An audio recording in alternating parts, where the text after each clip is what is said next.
Hi everyone, welcome to the Sherlock and Pages show. It's been a little while since we've been here back in the shop. Today we have a very special guest. We have Gráinne Lyons, author of the 2024 Sherlock and Pages Book of the Year, Wild Atlantic Women. Gráinne, thank you so much for joining us here. Thanks for having me. For anyone who hasn't read Wild Atlantic Women, could you explain briefly what it is? I was so excited when I found that a book had been written about the west coast of Ireland, such an evocative landscape. But there are so many stories in this. I was wondering if you could give us a little bit of an overview of the book and what people can expect from it as a reader. Yeah, so the book is the story of how kind of over 3-4 years I did walks along the west coast of Ireland from the southernmost tip to the northernmost tip in the footsteps of women who were rooted in that Atlantic shoreline. So I was inspired really by my great grandma, Ellen Cotter, who had been a lace maker on Cape Clear, which is the southernmost island. Mm-hmm. So I walked in her footsteps. I wanted to find out her story. And then as I kind of went up the coast, I sort of walked in the footsteps of other women. So there's sort of Ellen Hutchins, who was the first person to catalogue all of the seaweeds on the west coast of Ireland in the late 1700s, early 1800s. There's Peg Sayers, who anyone Irish will know about, who's an oral storyteller. There's Maud Delap, who was an early scientist, a marine biologist. Lots of self-taught women. It goes all the way up, and there's sort of 11 different women and 12 walks. And I kind of, as I walk, I kind of explore the story of that woman. And obviously there's a kind of narrative propulsion of me doing the walk. And my mum and dad are both Irish. So my mum's from Limerick and my dad's from Sligo. Mm-hmm. And so I'm born in London. I've spent all my holidays in Ireland. Mm-hmm. And my mum and dad retired back there. But it was really me kind of, if you're called Gráinne in London in the 80s and 90s and now, like it is a kind of complicated relationship, so it's about me kind of exploring that as well. What was the origins of deciding to write the book? Was it the discovery of your family stories that was kind of the keystone to unlocking this whole idea? I'm really interested to see how the book evolved, whether you had the project as a kind of a clear map when you started out, or just what that process was like for you as an author. So it took a few years to kind of brew before I worked out what I wanted to do.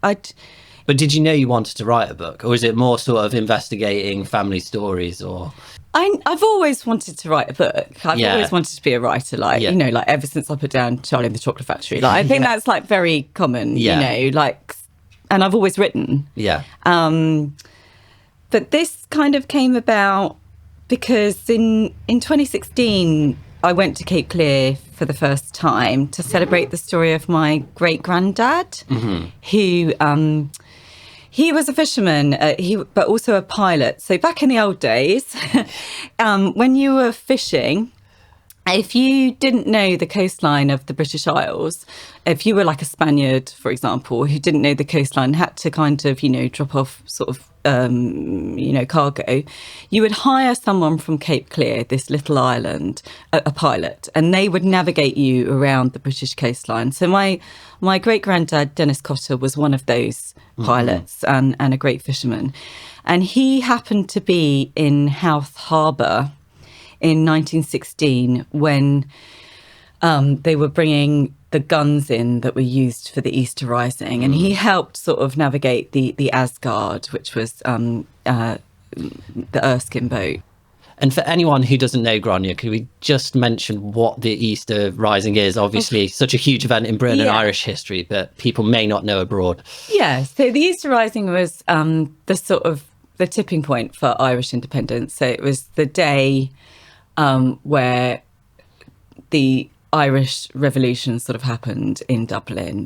That where kind of, you know, the post office was taken over, and kind of it was clear from that day onwards, this moment of rebellion, that Ireland would be a free state, you know.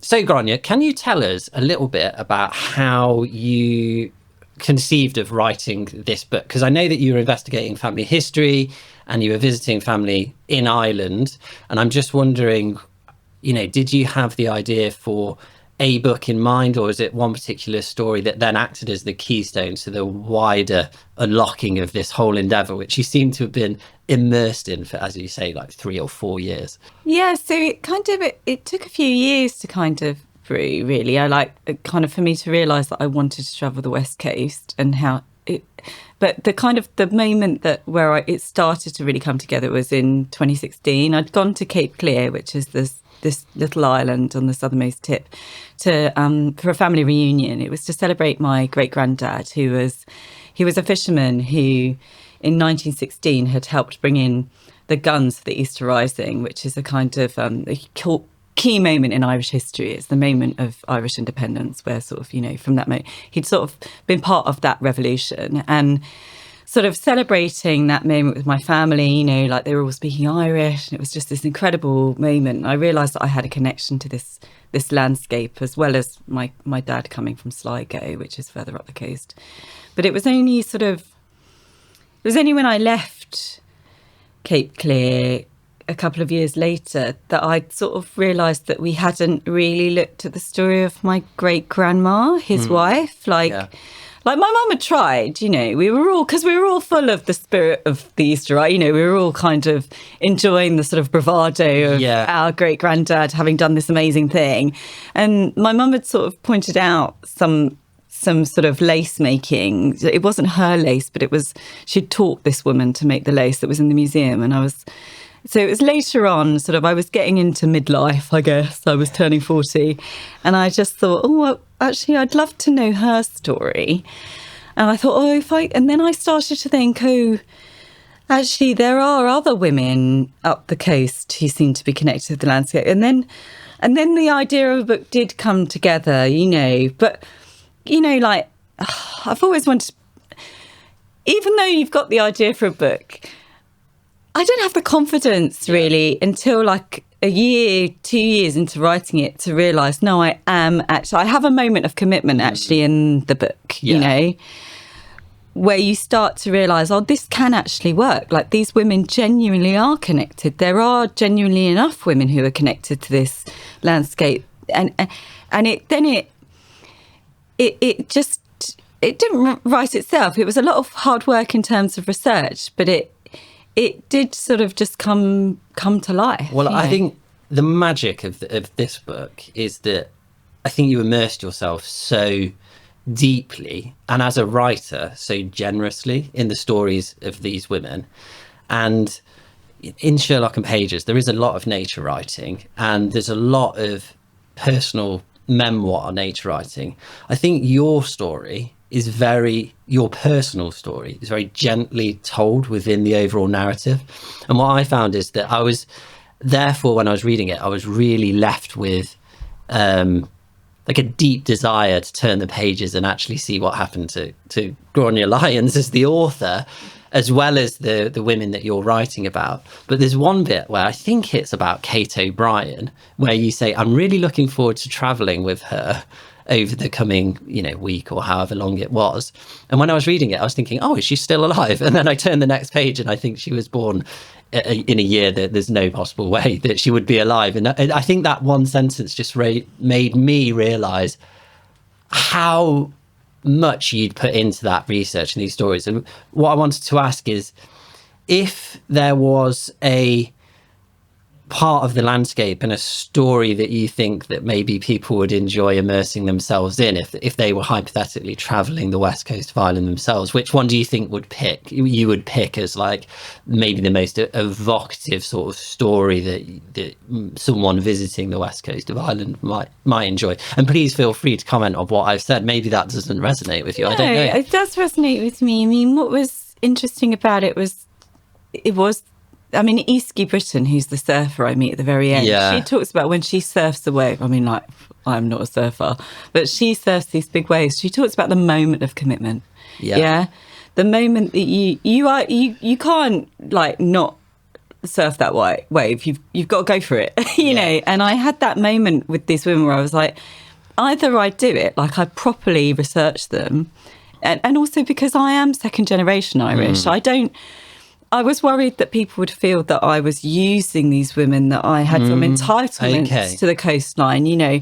And so I wanted to do it like properly. I wanted to pay tribute, you know. I had to. It wasn't. It just. I felt it would be uncool. To half-heartedly do it, you know. Well, that's definitely been done. Yeah. So, I think reading the book. I'm fully there. But yeah, sorry. For anyone travelling, I think Peg Sayers, I mean, the chapter's called Big Peg, and Peg Sayers is the most famous Irish oral storyteller to ever have lived. I didn't grow up in Ireland, so I don't have Irish, but the children learning Irish learn it through Peg Sayers, and therefore Irish people have a complicated relationship with her. Right. But she lived on this little island in Kerry called the Great Blasket Island that only held... An amazing name. So evocative. Yeah. All of these islands, there's so many islands in them. Yeah, but there's only one walk around the island because the island only really has one big path. What, Great Blasket itself? Okay. So like it's like a little outcrop. Like it's incredible that people ever lived there. Yeah. So I think you can stay in Peg's house as well. Like, so in terms of immersion in that landscape, it really shows you just the kind of resilience that these people had to have to live on that coastline, you know. And then I think Connemara's beautiful. Yeah. Like, you know, anyone who goes to Roundstone will fall in love with it. It seems to me world class. I've only been to Malin Head, which is the start and the end of your book, because I have family there.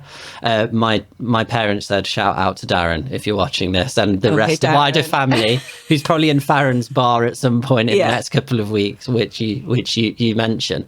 But I'm going to have to go now. Me and my partner Agatha are going to have to go on holiday and take our dog Mona, because it just sounds like we'd all have the best time on these beautiful beaches and cliffs. Some of the I've looked up locations and it's so dramatic. I mean, that's what I mean about it took years to kind of, because you know, when you go somewhere on holiday as a child doesn't really see a place, you know, like you don't. I think we all have. I think I'm very lucky to have this heritage. You know, like I know where I come from, and so, you know, and also I think we all spent the sort of the 90s and the early noughties sort of travelling to quite far flung locations, and I think it's lovely that we're getting to a point now where we're starting to appreciate, you know, the countries nearby to us, you know. And so I wanted to travel the West Coast because I knew it was breathtaking. Like I'd seen Cape Clear. I go to Sligo where my dad was from and where my mum still lives all the time. And I know it's beautiful. And I knew it would be beautiful. I didn't really realise how beautiful. I mean, the Skelligs are... Yeah, I mean, that's a UNESCO World Heritage Site. Can you tell people, if they don't know about the Skelligs, they probably have seen them in Star Wars, even if they don't know about this Skellig islands, right? There's one main outcrop, right? Yeah. What is the history of Skellig? Yeah, so I came to it because Maud Delap, who's the early marine biologist that I sort of walk in, she and her father, who was a reverend on Valentia Island, they used to go to the Skelligs to look at birds. It's got a huge, these islands have got huge bird colonies. Essentially, there's Little Skellig and Skellig Michael, and they're kind of shaped like kind of these sort of jagged triangles. It's where they shot it's where they shot Star Wars. It's where Luke Skywalker's sort of retreat is, and where Rey goes. Essentially, it was a place, it's got these little beehive enclosures where medieval monks from the kind of around the 9th century, I think it is, used to live. They lived in green retreat, which means they just sort of lived on this island on birds' eggs and seaweed. And I think they used to eat some of the guillemots and things like that. Oh my God, so they're literally like on the edge of the known planet, living in these contemplating tiny... eternity. It's quite wild. Yeah. You know, like when you go there, you have to, for anyone who's going to visit, you have to really plan it. Yeah. Because it's a UNESCO World Heritage Site, you have to book a ferry trip, and, you know, it's booked up months in advance. Yeah. You know, with all these Star Wars fans. Yeah. And so when you go, you just see, I think there were like, I can't remember, like, but no more than a dozen of these monks living there at any one time. And they are, sometimes the locals from Kerry would like kind of go out on their currachs and sort of give them food. But it is insane, the idea that people lived on this island. Like, the idea was that for these monks, by living on this remote island, they would get closer to God. Well, actually, you've made me think that obviously, I think it's so remote, this island, Skellig. But reading the whole book made me think of comments that Robert Macfarlane has had in some of his previous works, where he talks about, you know, actually we've got a strange concept of what is remote and what isn't in the modern day. And actually, these coasts would have been the real, you know, tributaries of knowledge. These would have been the networks. And reading Wild Atlantic Women, you realise that a lot of the women are actually, although they're living in these very remote locations, they actually have like knowledge networks and are contributing and part of that huge story of globalization. And I wondered, if there are so many stories that have potential for kind of future works, if you're thinking about taking any of those stories from Ireland on in future books at all, or, you know, did the book prompt you think, oh, I'd like to dive deeper into some of these stories in the future, or are you still kind of mulling that over? Yeah, the stories of the American, I mean, just on your point of remoteness, just, you know, because I grew up in London, you know, and obviously I think London's great, you know, like everyone from big city, but that was a true revelation. That was a conversation that I had with myself about what is remoteness, you know, while I was doing it, because the truth is, somewhere like Valentia had the cable to America. Yeah, you know, the idea remoteness only exists in relation to people who live in big cities. Yeah, you know, people who are living on the west coast of Ireland, as far as they're concerned, they're not really living in a remote place. You know, it's all about where you are relationally, and, you know, kind of, and you know, there's a sort of colonialization. You know, there's all sorts of things feeding into that. So that was a big thing for me. You know, wherever you are in the world, there are human beings, you know, and it's about your perspective in some respects. I mean, the monks on the Skelligs, they really were remote. Okay, right. Yeah, they really were. Like the islands, because sometimes you get cut off by boats, you know, like anywhere where you might not be able to sail. Is remote. Well, there's even times in the book when you write about going, I think it's some of the Aran Islands, about saying, you know, it's quite hard to pin down a time to meet someone because you're, you know, when you your first fate is the elements can take control and you can't get there. Yeah, one thing I would say for anyone planning a West Coast journey is you have to build in weather time. Yeah, like it's an elemental landscape. All those huge sort of Atlantic sort of weather systems are breaking over the west coast of Ireland. So you might end up stuck in the hostel for 2 days, like I did on Inishmore. You just might, you know. I love that word, weather time.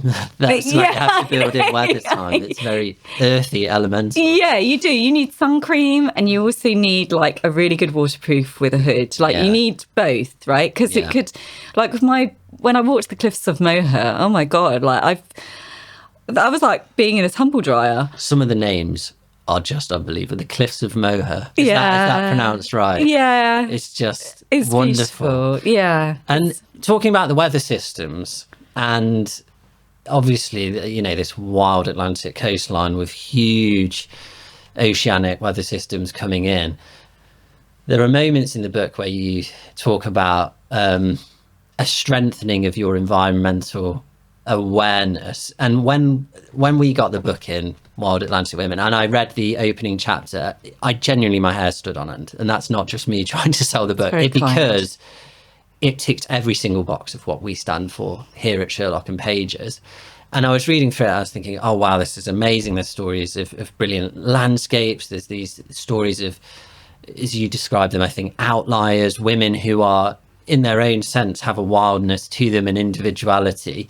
And I was thinking, yes, this all ticks out our boxes. But then you talk about, you know, climate change, you talk about some of the environmental concerns that you had whilst reading the book. And I just wondered if that had changed you in any way, the process of writing the book and yeah, reflecting on the environmental elements of it. Yeah, I have a lot more respect for nature than I had when I started, which sounds like a really baseline, like, of course we all respect nature, but you can't spend the hours that I spent. I have more respect for my own Irish heritage, as you know, and I also have more respect for that coastline, because you just can't look at the sea for that long and learn about it without realizing that we've got problems. Yeah. I've kind of changed some of my habits. I mean, it's difficult, you know, because, you know, to some extent, short haul flights are a part of my life as someone who's second generation Irish, you know, going back and forth. But I don't eat meat in the week now, for example, like I'm understanding the environmental impact of that. I'm very, very kind of militant about my plastic use in a way that I didn't used to be. You know, I have just more of a, I suppose, awareness about the amount of, it's also clothes, just the amount of landfill that we've got. And I mean, East Britain, the surfer who I mentioned before, she's got a lot of books about water, about the quality of water, about what we put into our water, you know, and how that water is fed into the sea, you know. So it's kind of enriched my life environmentally in terms of just an awareness. So like a kind of, I mean, mindful is such a sort of bandied word, but just to be mindful about what you're doing just on a daily basis, the tiny things that we do. I mean, in truth, environmental issues only until the big supermarkets, etc., get on board, really, I think, will we ever see change, you know. But we as kind of consumers and people who live in the environment can make that happen by, you know. For me, I mean, when we created Sherlock and Pages, we wanted to have these discussions about building a culture of environmental awareness and conservation. And I think these stories are part of it, because it's, you know, you're not ramming it down people's throats, but you're showing the beauty and the importance of these stories. And the lady whose name I'm afraid I can't pronounce, the surfer, Iski, just seems like such a powerful character. She's legendary in every single sentence.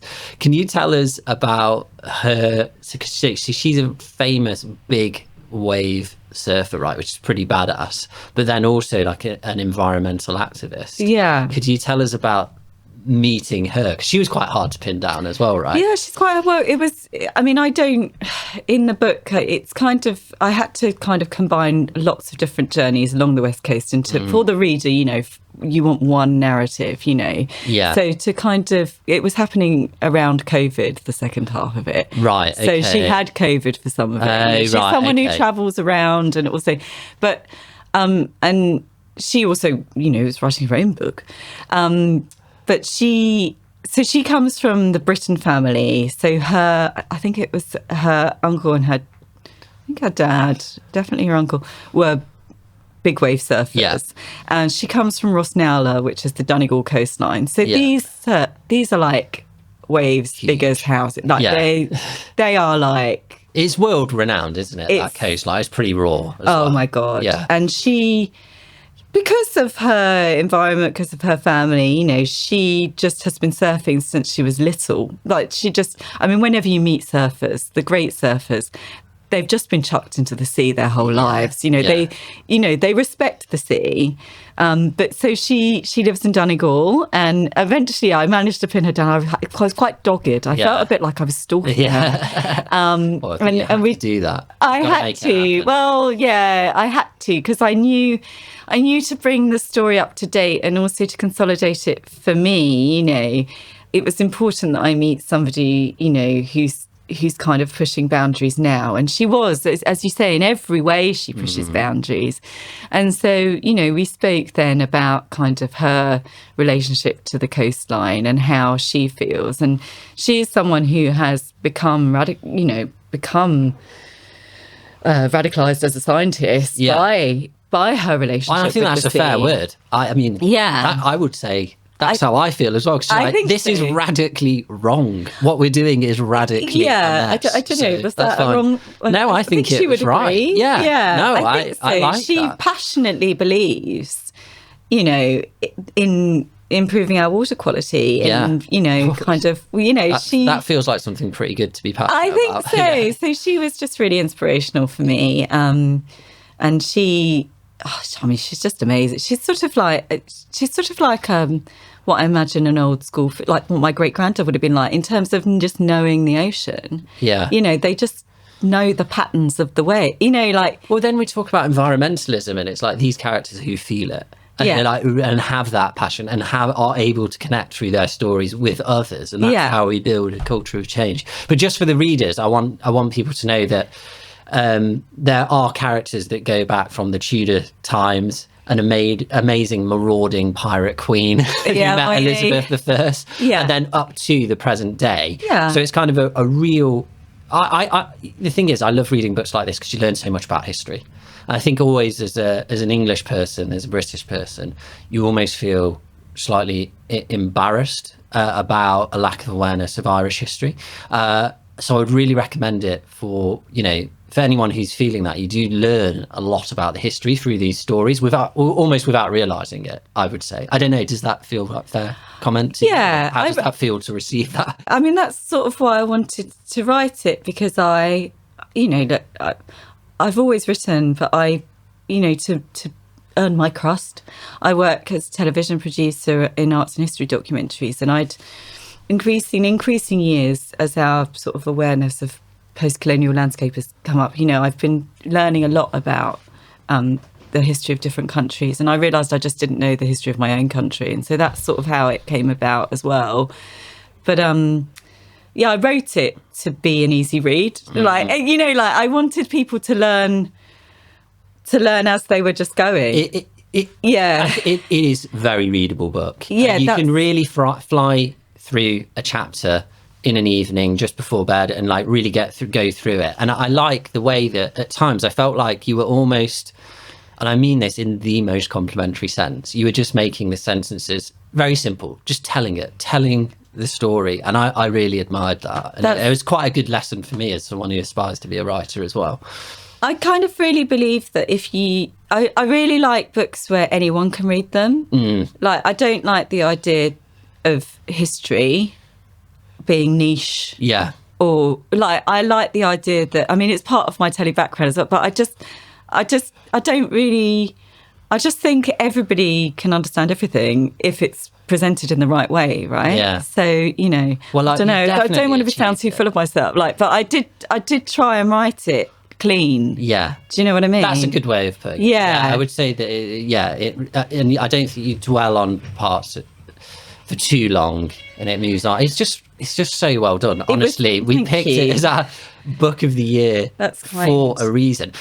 So Gráinne, before we run out of time, I do want to ask some questions from people who read this book as part of the Sherlock Pages book club. We had the book Wild Atlantic Women as our September book club pick, and I think we had about 200 readers of the book, which is incredible. That's amazing. And so we've had some questions. One from one of the greatest handles that I've heard, which is Tragically Bronte. She asked, what was the biggest challenge for you during your walks? And there are periods where you write in the book about, it was a big physical and mental task that you really took on with vigor. So I'm just wondering if there's any points or a point that kind of comes to mind when you hear that question. I completely underestimated how much of myself I'd have to give, because not only would I have to research some of the each woman's story before I started walking, I had to research the walk. Then I had to do the physical walking and take notes as I started, like, so when I first started doing the walks, I knew I had the idea for the book, but I was almost embarrassed. Like, so, you know, you have to have a notebook. Yeah. And you have to write in it as you go along. Or some people audio record, take field notes. You have to take field notes, you know. And that means that, you know, other people are going to see you on the side of the road talking to yourself into your phone or writing in a, you know, like you just, you know, and every walk takes twice as long because you have to write what you're seeing and feeling and, you know. Or else you forget in the moment, you forget. You have to. It's like filming, actually. You have to keep recording every moment. You know, so I completely underestimated just how much time it would take to do the research, to do the walks. And I also underestimated, I mean, physically and mentally, I also underestimated how much time I would be spending with myself. You know, you when you're doing something like that, you have to do it on your own. Yeah. You know, you have to. Yeah. You just get to really know yourself and really, you know, the women's stories really reflected back things at me about myself that were things like, so Peg Sayers, for example, she was great for me because Peg, I've always been told off for chatting too much. Yeah, like I've always. So this is the great Irish stories. She's the great oral storyteller. So I've always been told off in my life for talking too much. I've always been separated from my friends in class and things like that. For her, being articulate, saying what you think, that's like the greatest human attribute ever. And I was like, okay, this is great. So yeah, it was challenging in it physically and mentally, but I also got so much from it. Like I can't tell you how much I learned. Was there a moment though? It sounds like when you were going through this process, you sort of almost like challenged yourself, like, oh no, Gráinne, are you really taking this seriously? Because you're going to have to like double down on it. It almost sounds like that's what you're saying. It's like you started, but then it was like, oh dear, like I am actually going to have to really go for this. And maybe that was the kind of the challenge of writing the book. I don't know if I'm putting feelings that you didn't feel into this, but writing is hard. Yeah. The truth is, everybody wants to write a book. I wanted to write a book, but to write a book, you have to take it seriously. Yeah. And you have to like really commit to it and sort of, you know, really do the research, you know. And often with no expectation of financial gain. Yes. That's the reality of publishing now. This is about you and growing as a person. I wrote it for me. Yeah. Like, you know, I'm delighted that readers are picking it up. And I didn't just write it for me. I also wrote it because I feel these women's stories are really worthy of recording and sort of exploring, you know. And I felt that they hadn't, I feel like there's a lot of stories that people think they know. Yeah. But actually, when you look at them from a new perspective, which is the second generation perspective, you know, you bring something new to them. And so no, I mean, I think it's perfectly fine to say that you wrote it for yourself, but it's also an incredibly generous endeavour from you as an author. And some of the emotional reactions that we've had from readers here at Sherlock Pages, the stories I've heard of people who are either Irish themselves or from Irish descent. And I think there are so many people around the world who these stories would resonate with, you know, really emotional reactions. Because I think Irish history is, you know, it's both incredibly long, but also the last 2 centuries has been full of turmoil. There's a lot of difficult stories there. There's a lot of spirit. There's a lot of fight, and I think people really feel that from your writing, and that was what we've definitely experienced here.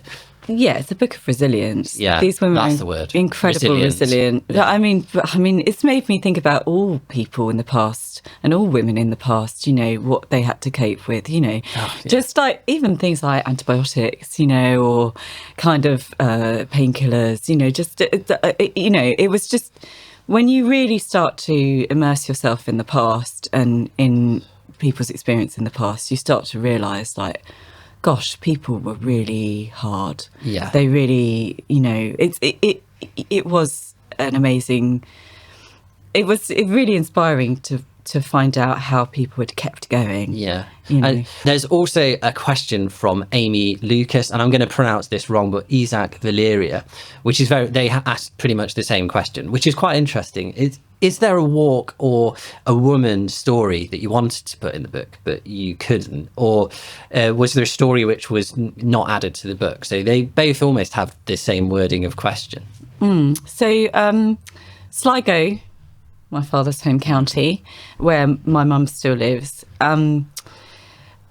is all Yeats country. Yeah. Mm-hmm. So I wanted to include Lily and Lolly Yeats, who are W.B. and Jack Yeats' sisters. And I did a big walk along Ross's Point that was going to be part of that. But in the end, and I did all the research and everything, but in the end, you know, I felt that their connection to the Atlantic, to the shoreline, wasn't really strong enough. What became evident was that the people had to have this deep connection with the landscape, otherwise it wouldn't work as a book. And Jack Yeats and W.B. Yeats definitely had that, and I'm sure Lily and Lolly did too, but in truth they spent a lot of their working life in London, and they hadn't left you know, evidence of that relationship with the landscape behind. So even though they definitely did spend every summer holiday there, and definitely loved Sligo as much as WB and Jack, they just, it had to have, there just wasn't enough left behind for me to talk about. Yeah. And then the other one was Ithel Colquhoun, who's a Cornish writer who travelled Connemara in the 1950s. I did all of her research. Did you intimate her story in the book? I mention her. Yeah. She in the 1940s, 30s, 40s, 50s. She travelled around Connemara, but she's of her time in a way that her art is spectacular. Yeah. And her book, The Crying of the Wind, is in many ways a really beautiful book, you know, has really beautiful moments, but she's not Irish. Yeah. Okay. And then you stuck to Irish stories. Yeah, and I felt getting into kind of a British person's view of Ireland would then take the book in another direction. That's incredibly brave to do all this research, to do the works, but then to make the decision to leave it out. I think that's probably a lesson for authors to that's brave. You had to feel that, but maybe you just felt like you had to. Kind of the decision made itself. Yeah, you have to. It's, you know, to use this film term, that's the cutting room floor. Like you just can't include everything. You just can't, and you have to trust your instinct. If something's not working, that's really hard though. That I think that's really difficult for some people to do. So it's quite impressive. I plotted the book. Yeah, like it's about narrative drive, right? You have to know what the shape is going to be. Well, you are drawn literally up the coastline. For anyone who's not read the book, there is a map, and I was constantly flicking through. And then I was going on Instagram and searching for all of the places like Great Blasket Island and the Aran Islands, Inshire. I learned my Irish geography is so much better. Yeah, and Cape Clear Island. I was looking up all these places along the way. Yeah, just imagining visiting. And Malin Head is just way up here, the most northerly part of the island of Ireland, although it's in the Republic. I mean, of course, now I talk about these places as if I know them, but only because I've done this research, you know. When I see the word Malin Head, I just have a memory of being a child in someone's cottage and a fisherman. I don't know who it was, maybe it was a relation, but I was only probably 5 or 6.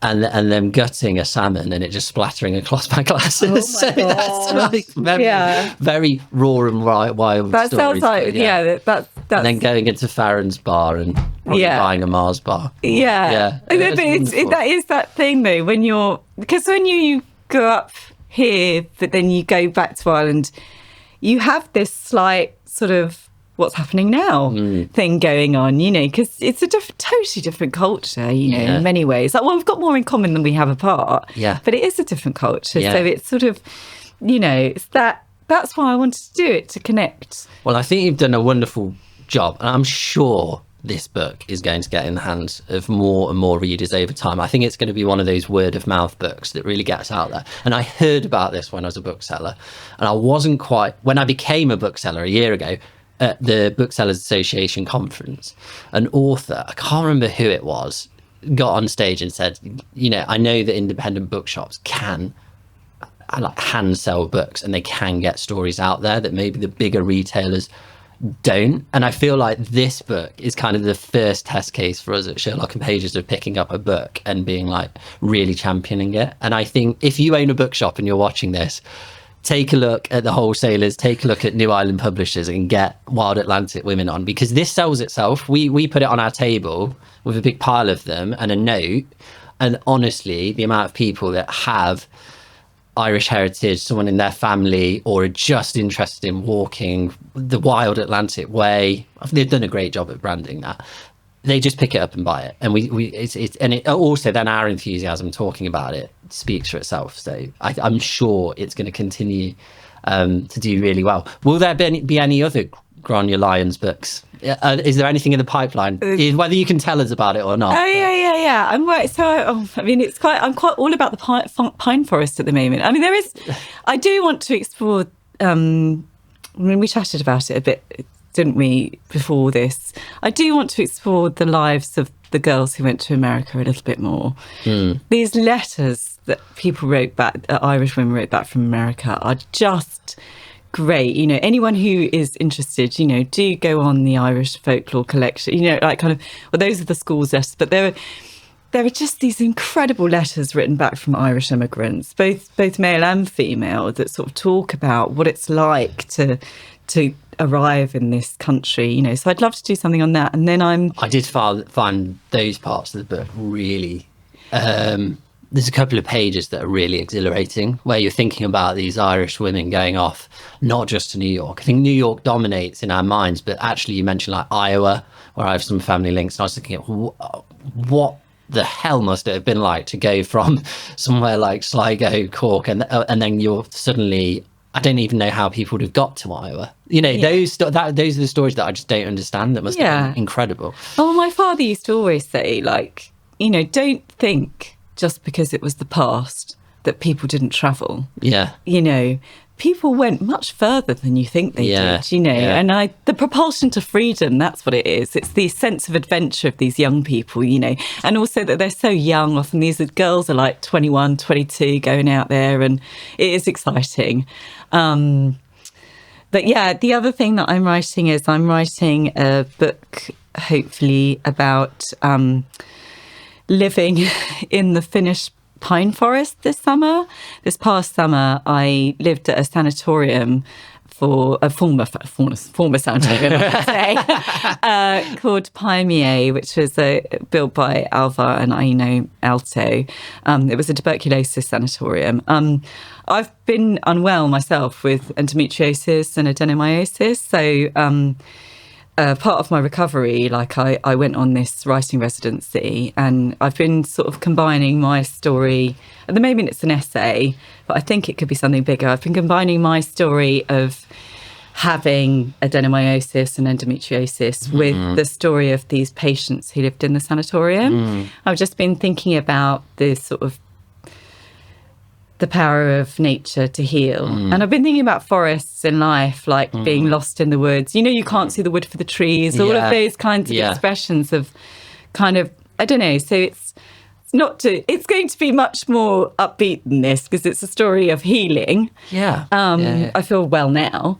But just, I'm going to call it, the essay is called When We Lived in the Forest. Yeah. So we have a whole row here of books on trees and forests, and that sounds so like another Sherlock and Pages classic. So in whatever form it eventually manifests itself on the winding way of being a creative author, then we will welcome it with open arms. Oh, thank you. I'm sure. Okay, so we have another question, which is a combination of questions from Sam, who is just sat here, but we don't have a third camera. Sam, our producer, director, YouTube podcast guru, and my mum, Sam asked, did your kind of career as in TV producer, director, influenced the style in which you wrote the book? And then my mum asked, is there any possibility of a Wild Atlantic Women audiovisual production? Yeah, everybody asked this. They're right to. It did influence it. So I do direct, but mainly what I do in TV is development. So I come up with ideas. So, I've come up with a lot of ideas for presenters. So I did with Dr. James Fox, who's an art historian. I developed a few years ago now a history of Japanese art. So, it's very hard to get women's stories away.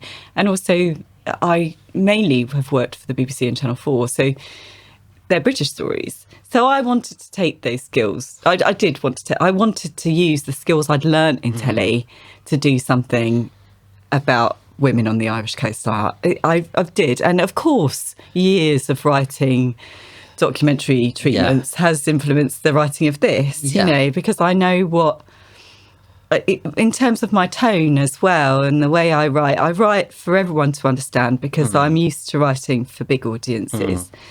Whether there's a documentary series in it would involve, I'd love to do it with somebody else on camera. I didn't write it because I want to be a TV presenter, at all. I wrote it it's almost to get away from TV, but of course it did influence, of course, if there was a documentary series, that would be great. The more people engage with these stories, the better for me. Like the women, that was key to the book. I wanted them to be front and centre. They definitely are. Yeah. So it's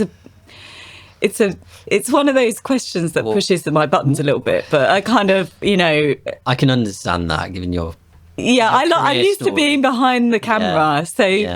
I would love there to be a documentary series, whether I'd want to do it. But I think the best way to raise these possibilities is for people to keep on buying Wild Atlantic Women and see where this journey and adventure goes, I would say. Yeah.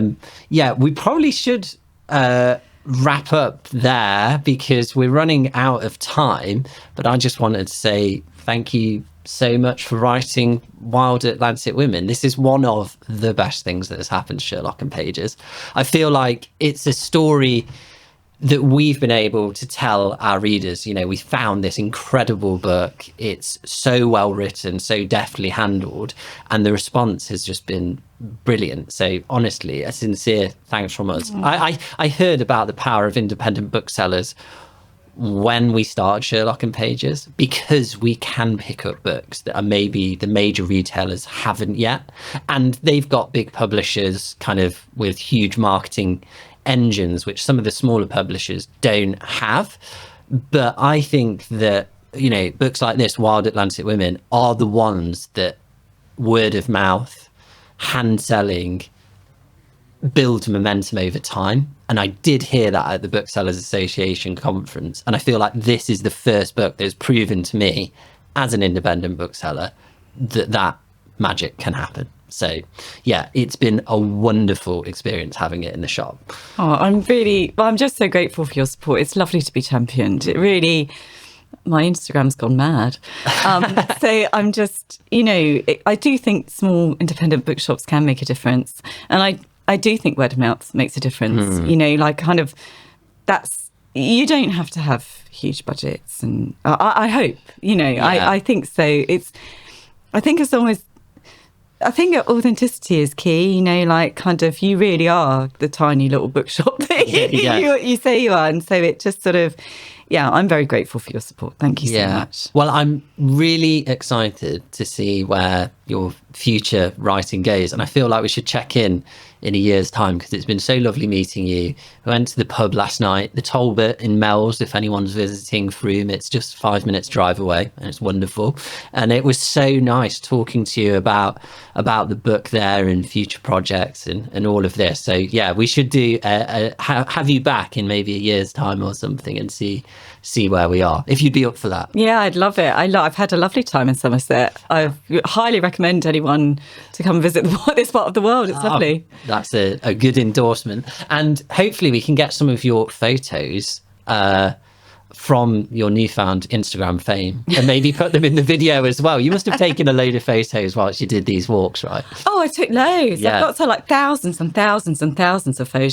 So actually I could send you some if you just send me a list of kind of, you know, but yeah, I mean, thousands and thousands. I mean, you know, someone asked me once, you know, did you take any film footage while you were doing it? But I mean, I was already walking and writing. Oh, yeah, I couldn't film as well, you know. Well, maybe one day, Sam, we can do Sherlock and Pages on the road.